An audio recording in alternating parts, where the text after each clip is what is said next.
operate within a budget. I don't think that's a bad suggestion. Nope. Under the current draw system, it's not. Another state to consider would be New Mexico. Tough to know where and how to spend your money.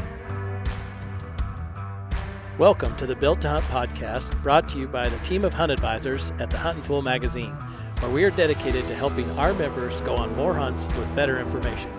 Join Huntin Fool today at huntinfool.com. The following is a recording of a webinar we hosted with onX for their Masterclass Online. The title of this webinar was Best Bang for Your Buck, Where to Apply and How to Best Use Your Hunting Budget as you apply for applications this year. Listen now for the full program or watch now on YouTube on the onX Hunt channel. Good evening, everybody. Wanted to welcome you to our onX Hunt Masterclass application season with the Huntin Fool. We're talking about best bang for your buck states tonight. I like that little pun we fit in there with bang for your buck. Toss it over to Garth and Austin. Well, welcome, guys. Thanks, everybody, for joining us. We're coming at you live from our Cedar City office in southern Utah, where it's probably not as cold and snowy as Montana, but we are getting some winter weather, so we're excited about that. My name is Garth Jensen. I'm a hunter advisor here at Huntin Fool. I've been with them now for about 7-8 years. They kind of get blurred together after a while, but this is honestly, this topic we're talking about now is something that I have prescribed to forever. I mean, it just gets to the point where you have to whittle it down at some stage, especially if you have a budget that you're trying to keep to.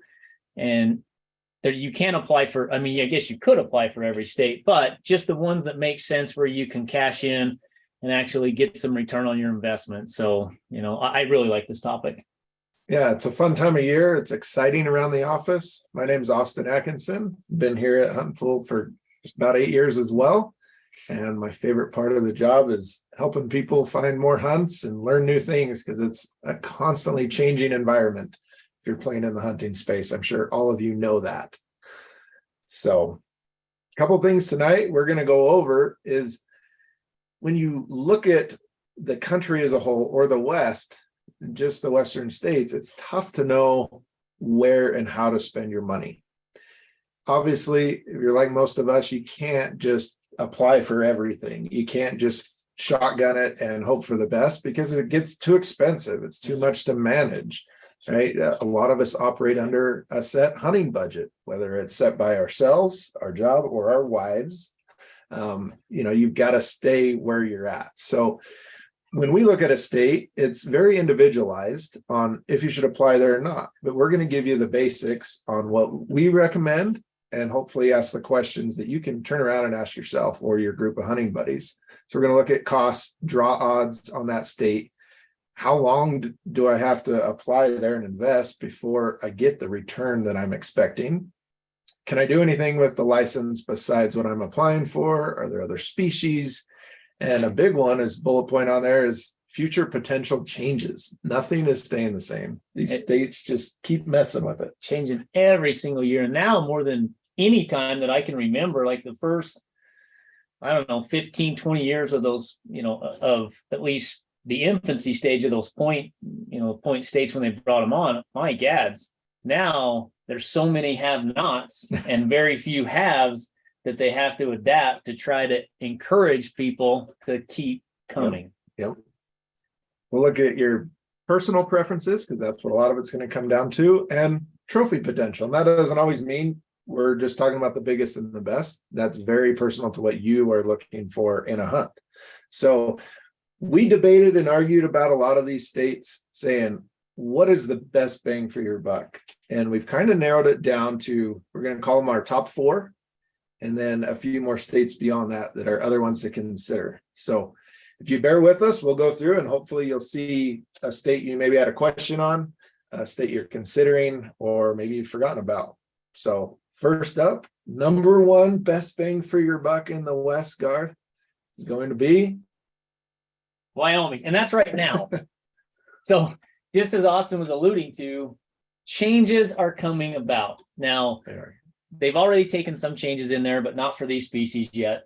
They're discussing it. But for right now, the reason we have Wyoming is number one, because the opportunity for elk hunt, deer hunt, and antelope hunt for a low number of points, and considering the fact that you don't have to invest a ton of upfront money, like say some of these other states where you're applying and you're paying a hefty hunting license fee every single year just to be included in the draw, that gets expensive, And this, yes, the elk point is 52, but add all those up and you're still getting preference points for all those animals. You still have a timeline where there's a preference draw system where you can kind of gauge when you're going to draw that tag. And there's enough good hunts for all three of those species, in my opinion, if you're not totally out of the realm in your trophy potential or your expectations.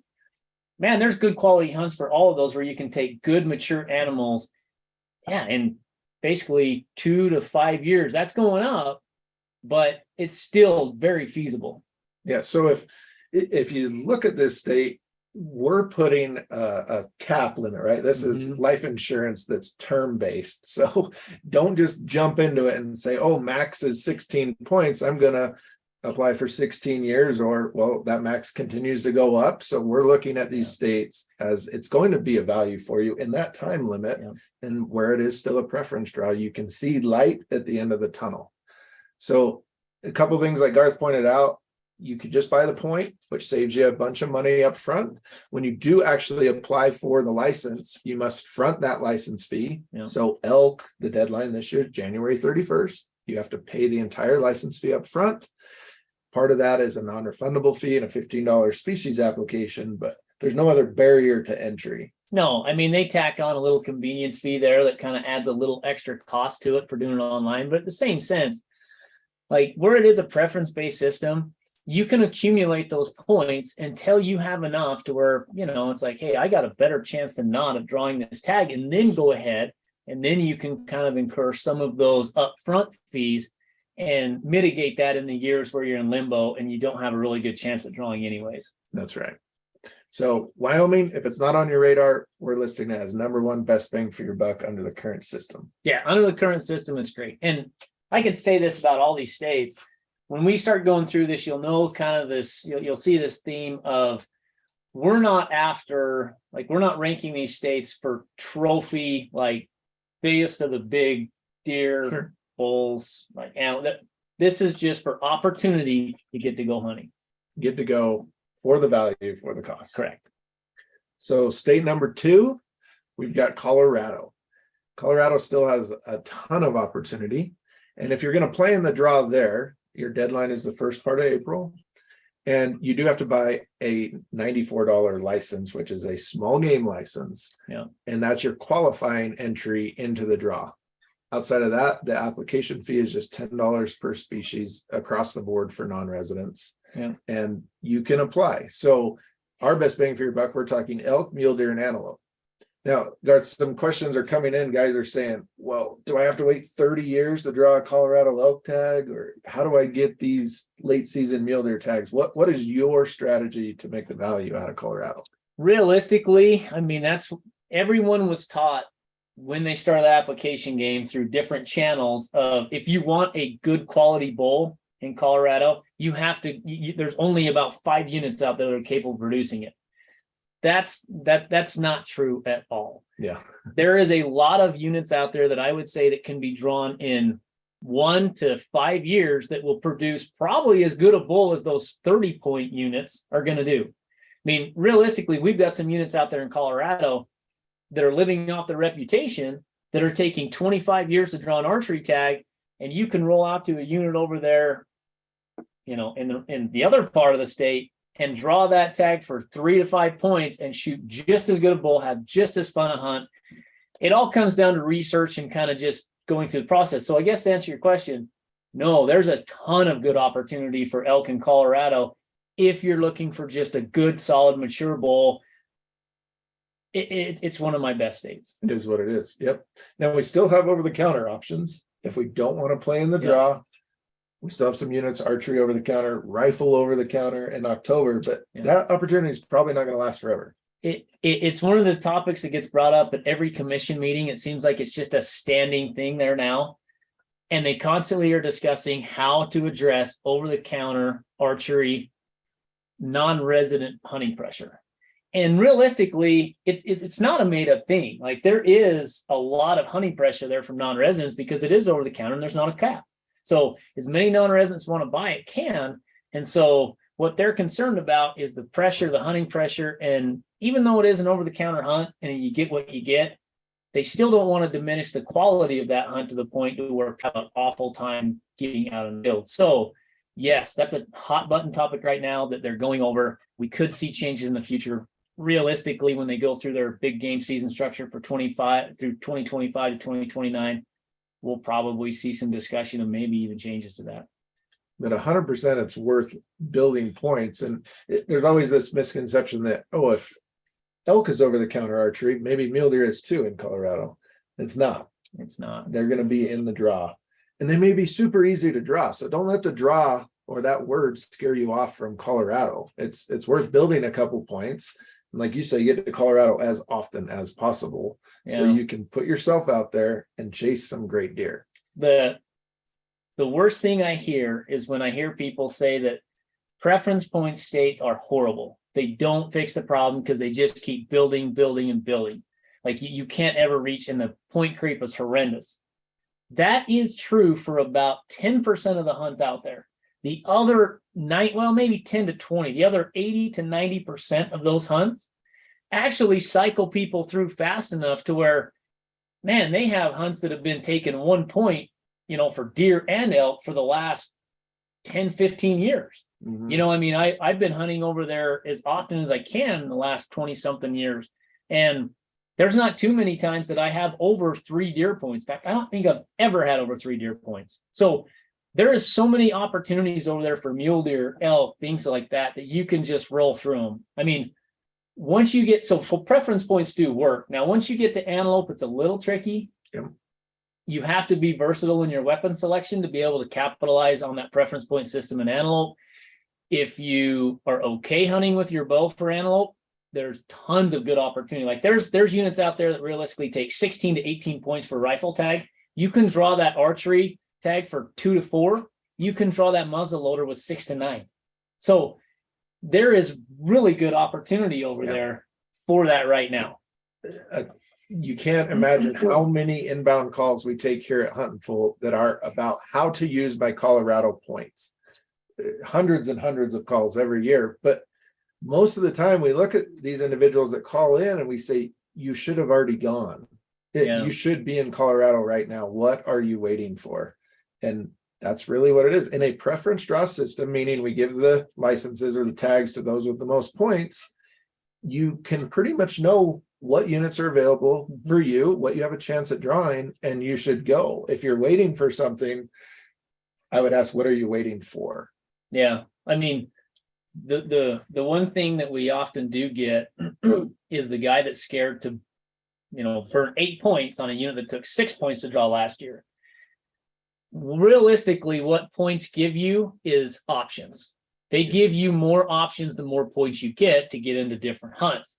The problem is once you get to a certain point level, it's almost like your option gets smaller because now you've only got a handful of hunts you're actually chasing, and you look at the other hunts that are behind you as a waste of points if you drop down into that level. So don't ever look at them as a waste.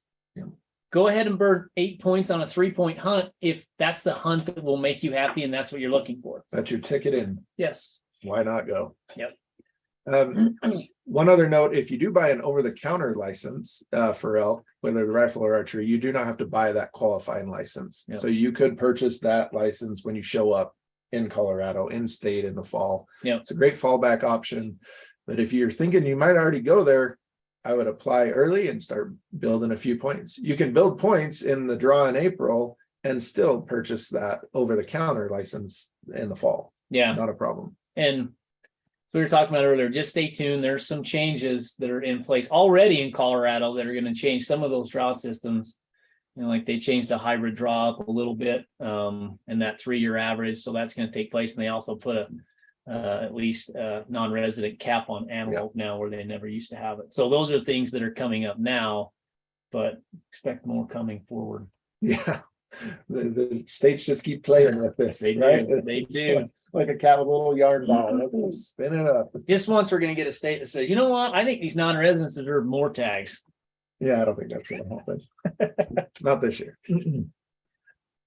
State number 3, we're going to talk about. This may be a little bit of surprise to some people, but we're going to explain it. So Arizona, we're going to list as number 3 best bang for your buck. Oh, Arizona's expensive. I've looked at it before. It's very difficult to draw. Well, let's put some asterisks here. So it's $160. You have to buy that combination hunt fish license. Kind of expensive.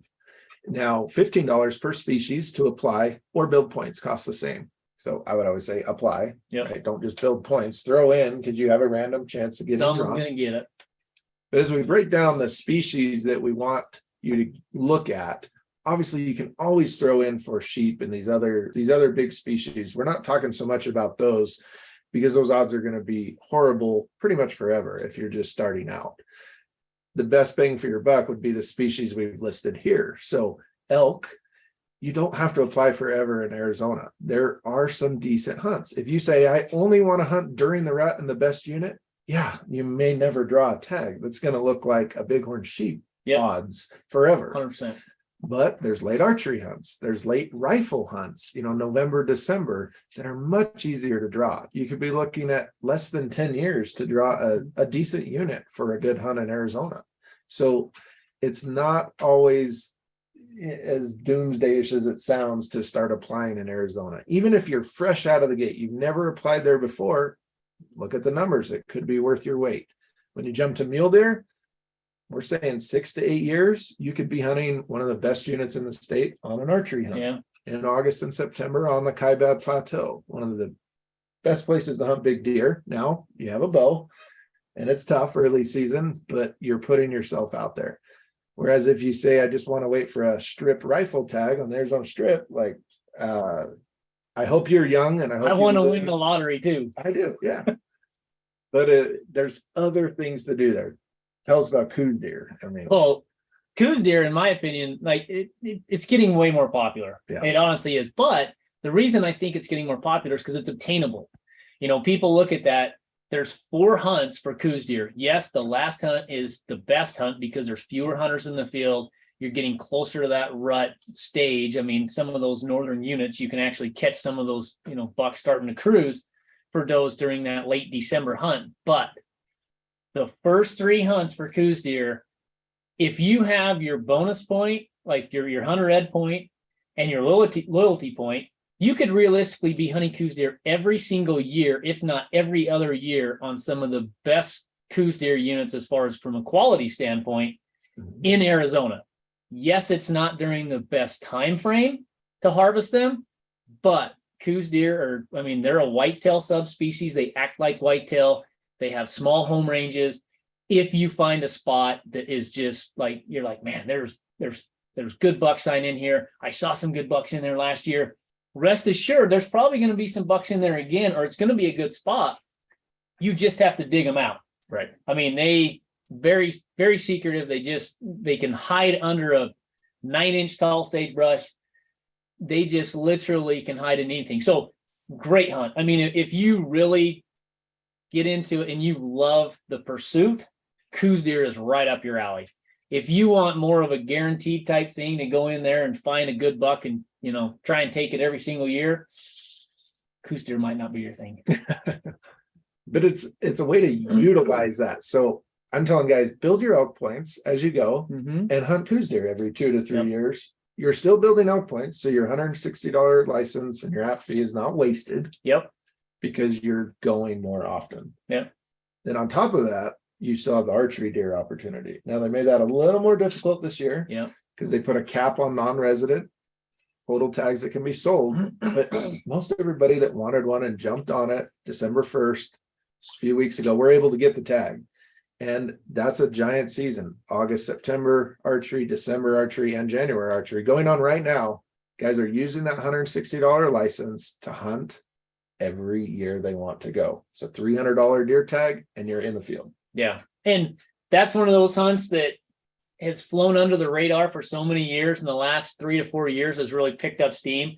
You're starting to see more and more people take advantage of that. That's why they went to this system they have now where they put a cap on the non-resident and a quota per unit on the deer that can be harvested.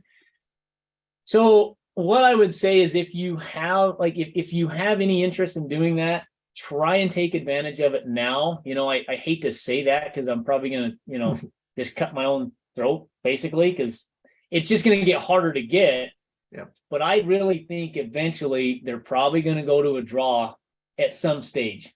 Maybe not this year, maybe not the next. I'll be honest. I was surprised at how long it took to fill some of those quotas. Yeah. I thought those quotas were pretty small and fairly conservative. But realistically, there's a lot of units down there that still have open coos deer and mule deer. They do, and they're going to be open through the end of January. Yeah. Because They're running out of we're a days. third of the way through.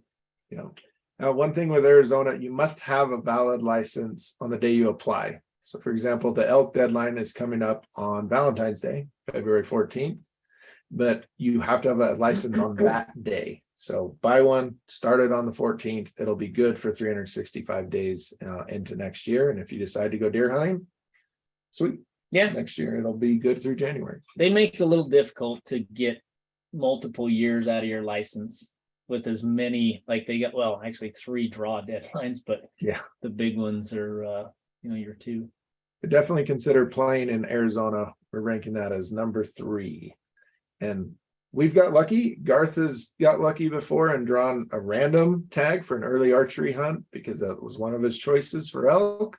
So it still can happen. Lightning can strike because this is not a preference draw. Half of the tags are going to go random. So apply, play all the species you can afford at $15 each. It's a good stay. Yeah, the hybrid systems I like the best. Where some of them go to top points, some of them are random. Yep, give everybody a shot. Yep. Number 4, Montana. So Montana, honestly, if you're looking for opportunity just to get out and go hunt, it is one of the better states. They're a game-rich state. They have good opportunity. It's just like any other state. They're seeing more and more influx from out-of-state hunters that want to come and take advantage of what they have. So that general elk license has got a little bit trickier to draw, but without diving into the weeds of their draw system too much, typically speaking, that general license, you can get it about every other year, every 3 years, depending on how you play that point game. If you go outfitted, it's every year. You can get it every year. But the one thing I really do like about Montana is I can just build points in that limited entry system for a cheap price at $25. And just until I get up to the number of points, and you can't guarantee because they don't have a preference draw. They have a bonus point system where they just give you extra chances in the draw. But once you can get up to a certain point level for a fair number of these elk units, especially since they dropped a nuke on there and blew them all up into different units now. Yeah. But there's a lot of different units out there that you can draw or have at least a better chance than not at drawing at 2 to 5 points. That's true.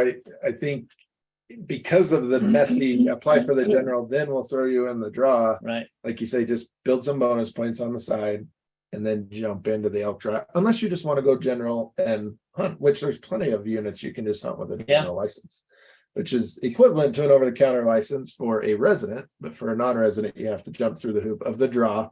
It'll be April 1st when you have to do that. Yeah. And honestly, mule deer,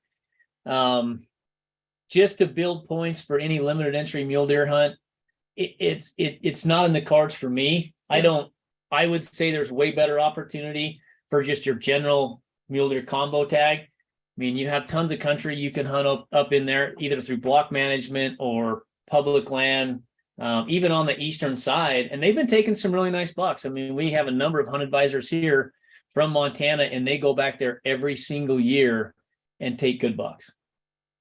That's true. And same thing with antelope is very similar, pretty easy to draw archery licenses if you want to do that, and some rifle units, 2 to 5 points. It's kind of like if I'm doing the other species, I need to look at all 3 of these. and consider if it's right for me. I remember when I think Montana was one of the first ones where when I looked at it, I was like, $1,200? You gotta be kidding me. They're charging how much for that for non-resident? And now it's like, it's $1,200 for a combo tag. That's not bad. It's crazy. Hunting just continually gets more and more expensive. And, it just makes it so we have to choose our opportunities. There was a time when it was like, I could go to Montana and Idaho and Colorado every year and gas was cheap. But now it's like, I'm going to have to spread this out over a 5-year period, pick off a state a year. And that's what we hope you can build out of these recommendations. So that's our number 4 pick on best bang for your buck. And now let's talk about some other states to consider. So those top 4, we hope everybody looks at and considers if it's right for you. But here's some other opportunities that now we're kind of getting into a budget. Yeah. You may have to ask yourself, if I spend too much at this point on non-refundables, do I have enough hunts planned? Depending on where you're at, let's start considering these other states. Typically, when I start categorizing these states, the reason they're on a different tier system or tier structure than the other ones is because there's really only going to be 1 or 2 payoff species. Like probably realistically 1 payoff species is like, okay, I can hunt this one every 4 to 5 years. And so because of that, I'm gonna put in for the other species within that state because I got a chance at drawing and it doesn't only cost me another application fee. So it's not a big deal, but at least I know I'm going to have at least 1 species out there I can cash in on and get some return on my investment for all those upfront fees that I've paid throughout the years, on a semi-regular basis. That's right. And so as I look at this, general season mule deer is a big reason to play in the draw for me. Yeah. Anyway, so Utah is not like your go-to, like you're saying, and Utah is the smorgasbord of options. When you go to apply there, it's like, I can apply for rocky sheep and desert sheep and moose and goat and bison. Yeah. They want your money. Everything. It's $15 every application and they'll take it. Yep. But as far as what's logical, how long do I have to play this game? That's where we look at general season mule deer because there is light at the end of the tunnel. A lot of these other limited entry hunts, no matter what the species, you're looking at 20 plus years if you're just starting out. Oh, for sure. I mean, I would say at least that, because there's a lot of individuals right now that are like fighting over the lowest hanging fruit in elk units, and they're at 18 points. That's the lowest tier units we got. So your general season mule deer, honestly, if you start looking at it, I think in Utah, it's very similar to what you could expect in some, say, 1 to 2 point units in Colorado, general season Montana, general season Wyoming. I mean, it's very similar to those other states. And realistically, it's about the same point level to draw. Because a lot of our mule deer populations in Utah in these general season areas are some of the highest mule deer populations we have. There's always going to be a few of those bucks that slip through. So you're always going to have some big deer that come about on these general season hunts. So I'm not saying that it's out of the realm of possibilities to find a pretty good 160, 170, even 200 plus inch deer. They're just not managed for that. Right. So it's an opportunity to get out and go hunting. That's in line with pretty much what those other states had for good opportunities. And we've tried to match the terminology here because yes, it is called a general season deer hunt, but it's not over the counter. So the word general may mean over the counter in a different state, but in Utah it does not. You have to play in the draw for general season mule deer. However, general season elk, I got a picture of you here, Garth, with a general season elk. That thing's so good. That is over the counter. Yep. Unlimited too. I mean, if you look at the archery tags, they are unlimited and there's not a non-resident cap in place. It's an either sex tag. So you can chase spike bulls on a spike bull unit and cows. If you hit the any bull unit, which during that archery season, you can hunt either or, you just have to abide by whichever rules there is. If you go to an any bull unit, you can harvest any bull or a cow. And it's realistically a pretty good tag. Like that's one of my favorite hunts a year, especially if you just want to hone your skills, get back into it. First hunt of the year, you're going to break a few branches, blow a few stalks. I'd rather do it on a spike than something than a big bull or a big deer. That's right. So you chose obviously you shot a spike here. So you chose a unit that has a lot of elk. Yeah. Is managed for big limited entry elk, which you may have applied for because you could apply for a limited entry big bull tag. Yep. Not hoping you're going to draw, and then purchase that because you already have the license. Yep. So in the summer, you purchased that over the counter archery tag and you got to go hunt. Yep. Did you see any big bulls? Oh, every day. Yeah, every day. Seen plenty of them. You just had to shoot one that tasted a little better and easier to pack out. So, yeah. So Utah oftentimes falls under the spotlight as, oh, it's still relatively cheap to play in. We'll realize that everybody knows that. Very few tags here in Utah to non-residents, that it's a 20, 30 plus year strategy for limited entry. So look to these other species. If they interest you, add Utah. Yep. Another state, your favorite, Nevada. You've had more luck in Nevada than I have. And yeah. And I had less points than you. Yeah. You've been on a tear.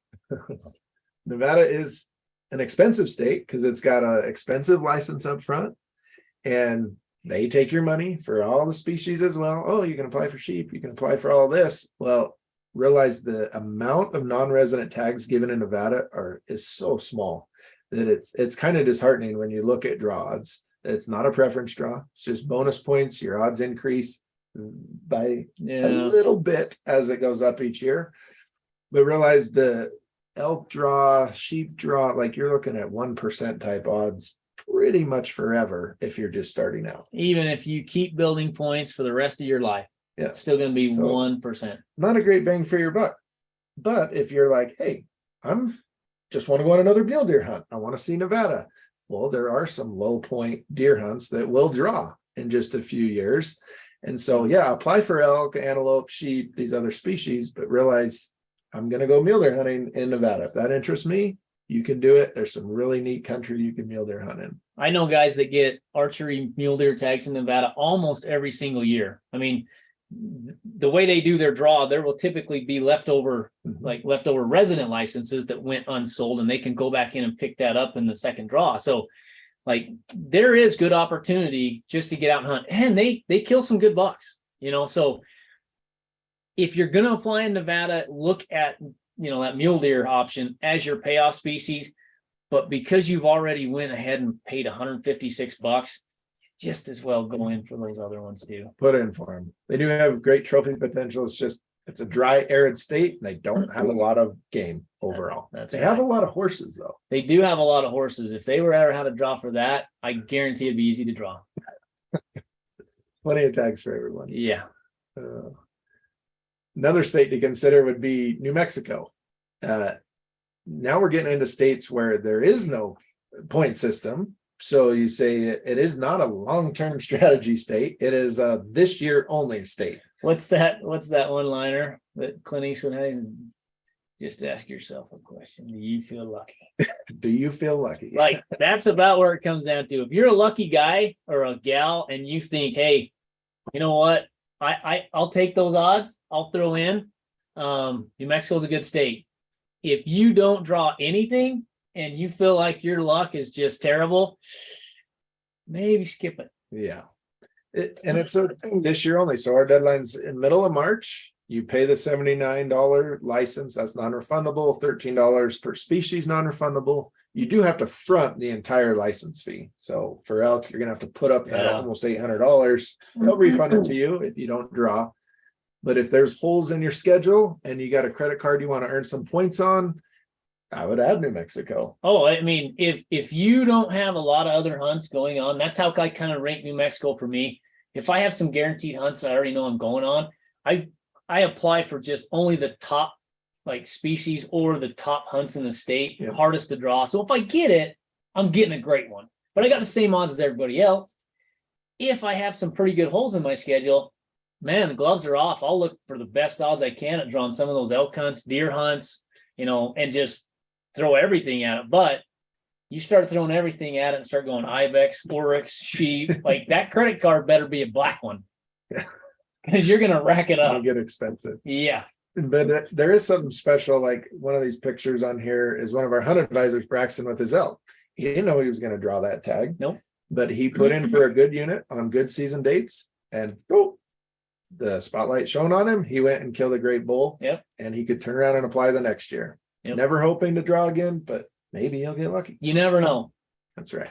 So kind of fun state if you're more of a gambler and you have time in your schedule. Yep. Now, some people are probably asking you, why did we not talk about Idaho as the best bang for your buck? Because it's all a draw. I don't care what they say. The word over the counter has kind of gone away in Idaho for deer and elk. You know, we call it a general season. They start selling those December 1st. And the last 3 years, it's gotten worse and worse. Oh, this year was terrible. Horrible. So it's to the point where basically it is a draw because you're going in on the system on December 1. And if it crashes, like you might have to draw a low number twice, depending on if it kicks you out and then you have to come back in. So because of that, and also because of the high license fee you have to pay to get into it. And then on top of that, I mean, we don't list half of the add-on fees they have there for the archery license and things like that you have to submit. But it's a pretty expensive state just to go out on a limb on. Now, if you do get a lucky low number in the queue in December 1, and you get your deer tag or your elk tag, okay, let's talk about applying there. I mean, most of those areas are going to be less than 10%. The vast majority, probably less than 5% odds of drawing. But you've already got your license, so it's not a big deal to pay $22 to apply, you know, and you don't have to front the fee for your deer, elk, and antelope. So why not? Why not? Because they do have some good options. You can do it. Now, another use for that license could be buying a spring black bear tag. Yeah. And going out and seeing Idaho in April, May, or June and see what it's like. And pretty decent opportunity where there's not a quota set. There's not a bunch of restrictions. You can go spot and stock black bear, spring or fall. And same thing with wolf. They are killing some wolves up there this winter. So another use of that license, if you're trying to swallow the $195 non-refundable fee, you know, there's something you can do there. Yeah, it's a good point. It's a very good point. But totally random in the draw. So not a long-term strategy state. Kind of a hit or miss. It is. It's really hit or miss. Changed over the years. Tens of thousands of people are flocking to Idaho, and it's screwed up the system. Well, that's the bad thing is you look at around them, and like Oregon, that's adjacent to it. I mean, they've shut down some of their opportunity for elk hunting, you know, and they made it a draw. So yeah, they just any place that has over-the-counter opportunity. That's why Colorado's probably going to change, because as soon as Idaho changed, where do you think all them people went to that couldn't get their over-the-counter tag in Idaho? Colorado. That's right. Another state to consider, depending on what your dream hunts are or what you have planned, is Alaska. We try to spend as much time in Alaska as we can on the cheaper hunts, if you will. And like, not many of us are going up there for brown bear or sheep or things like that, but unless you're guiding or helping someone. But there's a lot of cheaper hunts up there for black bear, caribou, Sitka deer, moose. So if you're thinking about or planning one of those hunts, then I would suggest applying in the draw. So you're buying a $160 non-refundable license, and that's good for a calendar year. And then you can apply in that December 15th deadline window. So it's already passed for the 2023 hunts, but there are some hunts worth applying for. Muskox, if that interests you, you don't need a guide for that. There's some caribou draw units, moose draw units. You know, sky's the limit in Alaska, but put it on your radar if you do plan on going there sometime. It's still one of the coolest states, and the reason I love going back there is because I can't necessarily afford a big private land hunt, you know, within the states. And realistically, you're going to be paying more for it, you know, by probably twofold for a nice private land tied up hunt. Whereas you can go do one of these and you get dropped off in the middle of nowhere. You feel like you're on private land, like there's really nobody else around, so you got run of the place. But it's all, you know, it's all state and federal land. 100%. I love Alaska just because I like the adventure, and like Gar said, it's getting more expensive to travel. Opportunities are getting more limited everywhere. So I always say go to Alaska sooner than later. Yeah, because, you know, just like we've tried to pound into everyone's head on this, it's going to change. That's right. Eventually it'll change. And some of those species that we've listed down there, probably going to require a guide. They might. You never know. No. These states, these three, made the very bottom of our list. Yeah. So kind of interesting. But Well, just, I mean, from our perspective, what you're gaining in going to these states, and this is, I mean, it has a disclaimer, except for the over-the-counter hunts, because there's still some good over-the-counter hunts for Roosevelt elk in Washington and Oregon, and good hunts. But if you're talking about applying and donating money into the draw system, they're just too expensive. The odds are too bad. You have to wait too many years, and quite honestly, some of these areas you'll be driving to, you're going to be driving through better hunting to get to that than once you get there. Yep. So, and those areas you're driving through, you probably had a better chance at drawing before then. So unless you just like have a desire to hunt a certain area and say, man, I really want to, take a bull elk up in the Snake River of Oregon or up in the Winnehaha, like, okay. But other than that, I would stay away. you stay away. Now at the top we put, unless you're looking at over-the-counter hunts. California has some great over-the-counter deer, black bear hunts. Yeah, they do. Washington and Oregon still have some sweet over-the-counter options, especially archery. Mm-hmm. But outside of that, it's probably not worth your money because the horrible odds, and we're talking way less than 1% type odds. Yeah. Like horrible odds are really bad. Yeah, no, I mean, in our book. it's like Arizona antelope. When you tell them how many years it takes to draw that, like, oh. So hopefully you can look at all these states we presented, and let's take some basic recommendations of how we set it. And so as hunt advisors, we take calls, emails from hunters that are looking to build a personalized strategy. And it's not the same for any two people. Generally, I like to say, let's set your budget first. Maybe that's based off of how much expendable income you have, how much you've spent in years past, but I'm talking applications, licenses, tags, travel. What are you willing to spend this year? And let's set that. Let's operate within a budget. I don't think that's a bad suggestion. If you give me a budget, I can work back and say, okay, let's start with state number 1, 2, 3, and see how far we make it before our budget's just expended. Yeah. Right. It doesn't make sense to keep going and play a game that you're never going to win. Second, let's set some species priorities that fit within your budget. We may not all be driven by the North America 29 or the Super 10, but there probably is a list. Maybe it's somewhere in a dresser drawer that you made at one time of, I want to hunt these species in my life, or I want to shoot a big mature bull elk someday, or whatever it may be.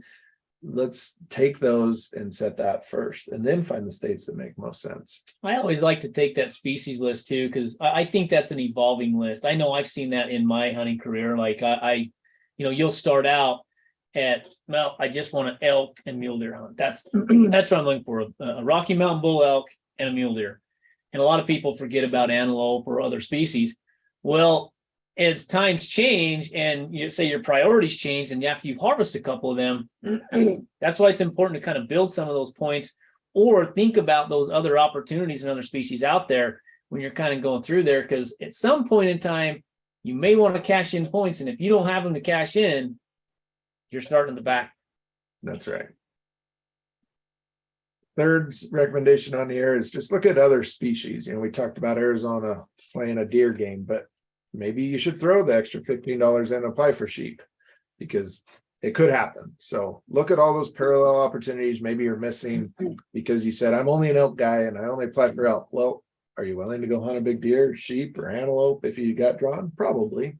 So find something else that might fit into your strategy and go from there. For most of these, like $10-15 to throw in an application on sheep, I'll do that every time. That's right. Now, sometimes we want to look at these states by what they cost, but let's also look at the next level and start e-scouting. We're going to jump on our onX. We're going to look at our web map. We're going to start assigning access points, public land access, terrain analysis. Can I even hunt this type of stuff? Oh, it's higher elevation than I thought it was, or lower, and start setting an ABC. Where am I going to go first, second, third, if I did draw this tag? Obviously, we've provided so many tools here at Huntin Fool and through the onX Elite membership. You can get draws from top rut, interactive, see what your realistic odds are at your point level. Yeah. Punch in your points. And even if you're just playing the random draw, you know what I mean? That a lot of times that's what you got to look at. Because if you don't have the points to draw, I mean, for the preference, punch it in, see your random is, go that direction. Yep. See if it makes sense to you. So let's start planning research-based first.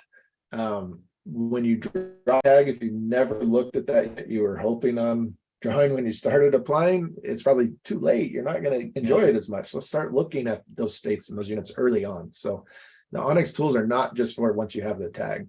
I spend way more time on it before. Oh my God. I'm looking at where I'm going to go.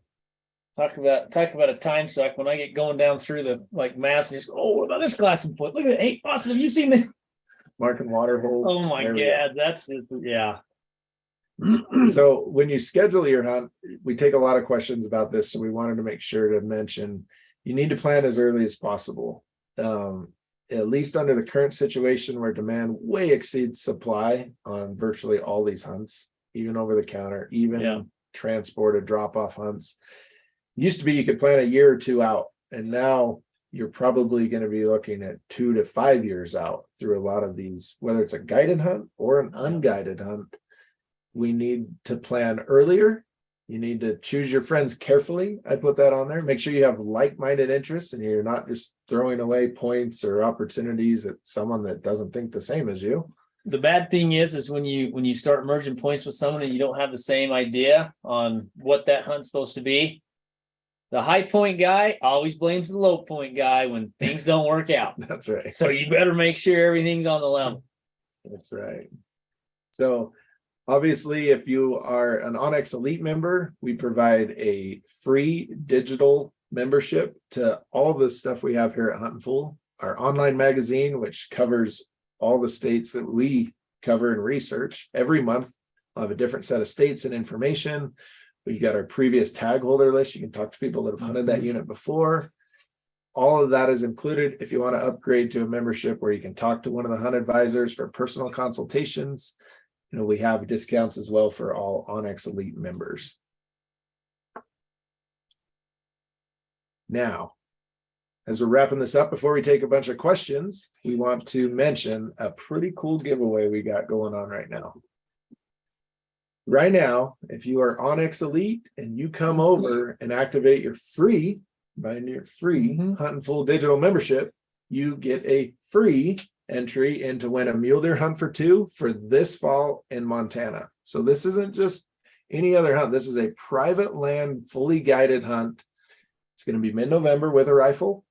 And this hunt is provided totally free to you just for activating your Huntin Fool membership. So I don't see why you wouldn't do it. No, I mean, it's a no-brainer. I mean, just do it. And I mean, if you win, you win. Like that'd be great. It's a great hunt. Yeah. Now we got to end this in March because we have to get these winners in for the draw, for the general license draw in April 1st, which they'll draw under the outfitter. A pretty awesome giveaway we're doing right now just for activating your membership. Yeah. And I did want to mention, while we're on the subject of Montana, there were a few questions in there about the Montana draw. I think you guys will agree with me that Montana is one of the, if not the most complicated states to apply in for a non-resident. We are doing a specific Montana deer and elk masterclass with the folks from Huntin Fool again. I believe the date on that is February 15th. I'd have to double check on that, but we'll have the sign up available for that on our website here soon, and we'll be emailing folks about that. So if you have questions about Montana, that's going to be your opportunity to really kind of get into the nitty gritty on the Montana draw here coming up in about a month. What I like to tell people on Montana is don't go into a Montana draw system with any other idea of any other draw system out there. Just forget everything else and just focus on what's being told to you. Because if you try to rehash and say, well, this isn't how they do it over here, it really gets confusing. Yeah, for sure. So in order to, a few people have been asking about this giveaway we're showing on the screen. Just sign into your Huntin Fool account at huntinfool.com, and you can use your onX Elite credentials to log in there. It's just a one button, brings you right over. And then there's a big graphic there that looks just like this. Mule deer giveaway for 2, enter now. You click on that and that logs you in and you're set. So You're entered. pretty fair giveaway. We're trying to make it equal and just give you guys a chance to win something awesome. We're kind of the experts at giving hunts away. I would like to say we do a lot of it, and it makes us excited when we get to call someone and make their day, make their year. Jack, you tell us, we're ready to answer a few more questions. What do we need to do? One of the questions was, what if I already have a Huntin Fool membership? Well, you can still go on and link your onX Elite membership to that account and enter that giveaway. So if you're onX Elite, you come over to the Huntin Fool website, you can still enter that. So we want to make sure everybody gets on that. Who's deer hunting opportunities? Is it worth building points in the States, or should I just go to Mexico on a DIY hunt, Gar? Kind of, I would say it really depends on, your budget and size expectations.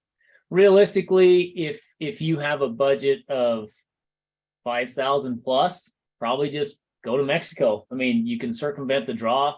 They have good outfitted hunts down there.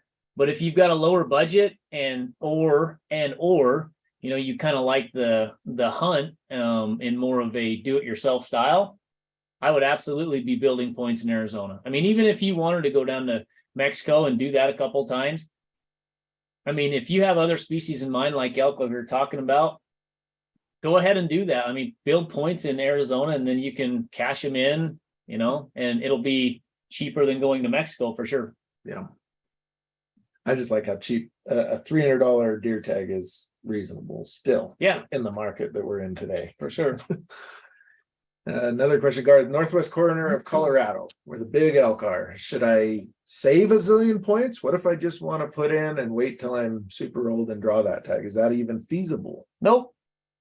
Under the current draw system, it's not. Unless you are within 1 or 2 points of drawing those hunts right now, just take a big X, red Sharpie and cross that out and just start looking at other places. And honestly, like I mentioned earlier, it is I won't say it's not a better hunt. It is a better hunt. Is it worth 25 more years applying? No chance. No chance. I mean, I think you can hunt some of these other units 2 to 3, 4 times in 10, 15 years.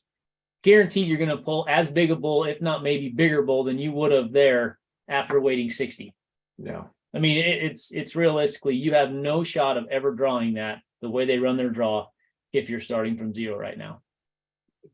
It's just sad. No, by the time you get there, they may change the system. They may change the game. And, I feel bad for these guys that have applied for so many years when they start changing the systems, but what do you do? Realistically, that's one problem with some of the states right now is you've got so many big point holders. I don't want to say you're holding them hostage, but you've got so many of these guys that have been waiting 25, 30 plus years to draw that tag, that hunt, that the state can't change the way they do things in there, because that's why that person has been doing that and putting in for that many years. It's a tough road. For sure. Here's a good question, Garth. We've got one about Wyoming. Wyoming's a hot topic because people are applying for elk right now. What's the difference between special and regular? Mm-hmm. And what does that look like possibly for next year? Well, realistically, special and regular, the only difference is the price, right? I mean, there is a difference in, like, it's 40% of the tags go in the special, 60% go in the regular. So there is a different quota in there. But realistically, once you get the tag, the only difference is how much you paid for the tag. Tag's the same. You don't get any benefits from drawing the special as you would of the regular. So outside of the price, realistically nothing. And anymore hunts that we have for regular and special, it's not, I mean, some of them are just a slim margin in how much better odds you have in the special than regular. Some of them, it'll flip-flop back and forth every year. So you can't even really rely on that. Maybe next year. I mean, that's the big thing is, they've got a bill introduced right now that's on the floor that basically is going to recommend raising that special price for all species. But that's going to bump an elk tag up to the point where now you're going to be like, I mean, if they pass what's on the floor now, it's going to be roughly $2,000, pretty close to $2,000 for a special elk tag. Which gives you no extra benefits. None. In the end, in the field, it's just an elk tag, but it was hopefully easier to draw. So anyone looking at that, just remember, you might be saying, well, that doesn't affect me. I apply in the regular. Guaranteed, as soon as them people see that, there's a lot of people that are on the fence, and $1,200 is doable in the special. $2,000 is not. They're going directly into that pool that you've been applying for. So regular is going to get harder to draw. If I apply in Wyoming, and this is true for antelope, deer, or elk, do I automatically receive a preference point? That's false. And in fact, I talked to a person today that said they had an outfitter over there applying them. And we just brought him on his license app, but he says, I should have points over there. I applied the last 2 years for elk and haven't drawn. I said, well, you don't. And it's probably because whoever was applying for you didn't go back in during the points only period and buy you your point after your unsuccessful draw. Because they made that change a few years ago where if you don't draw or you're unsuccessful, you don't automatically become awarded a point. You have to go in during the points only period. I think it's July 1st to October 31st. Yep. And buy that point so that you can have that for the following year. Couple questions on Utah. I have a few limited entry deer points for like deer, elk, and pronghorn. Are those only good for the limited draw? Do not apply for the general draw. That's correct. I mean, there's a separate draw for general that takes preference points. The limited entry draw is totally different. It's a hybrid system where half the tags are awarded to top point holders and the other half are awarded randomly. So yeah, if you were looking at the general deer, you would have to participate in that general draw. And you can just accumulate points. So you can't just buy points for that general deer, and where it's a preference system, that's what I'd recommend. Build up enough points to where you can draw, and then put in and draw that tag. It's important to remember that each state is so different. Like I'm seeing quite a few questions that are like, do I lose my points when I draw a tag? Well, generally, yes, but depends on the state. Some states, if you draw your second or third choice, you retain your points. So we try to break this down as one state at a time. And if you're interested in that state, if we gave you some information on that state tonight, you go to that correlating digital magazine, check your digital membership, go to that issue, and you can read all about that. We break it down in Cliff Notes versions, if you will, of how you can apply on your own. If the process is just too messy and you want Huntin Fool to do it for you, we have a full service team that can just take all your applications, get your goals, take your credit card number, and we'll apply for you, and you can forget about it. Realistically, I hate to say this, but we're almost like the accountants of the hunting world, because the draw systems are so incredibly dynamic and hard to understand, and there's different nuances for each state and things like you were talking about. To try and understand all of it, it is a lot. I mean, there's a huge undertaking there. So, like I say, like accountants kind of go in, research all the different changes, make sure you're still on board, make sure that this is still the way it is, that's still the way it is, and this is the new change we have to look for coming up, so we can stay on top of that stuff. I mean, if it was simple, I might not have a job. That's right. One last question I think I'd like to answer is, should I start applying for moose and bighorn sheep? And the simple answer is, if you can afford it.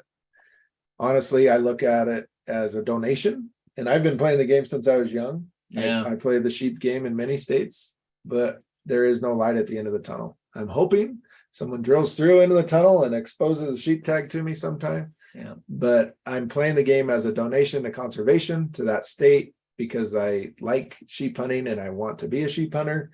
But I do not apply in those states thinking I'll play long enough and I'll get it because I deserve it, because there's too many people playing this game.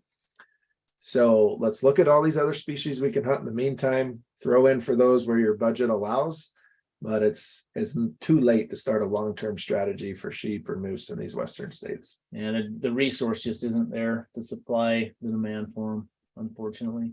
I think that's a good spot for us to wrap up for tonight. Be on the lookout for our next masterclass dealing with all things Montana deer and elk coming up in about a month. I want to thank you, gentlemen, for guiding us through tonight, and looking forward to the next one. Thank you, guys. Our pleasure.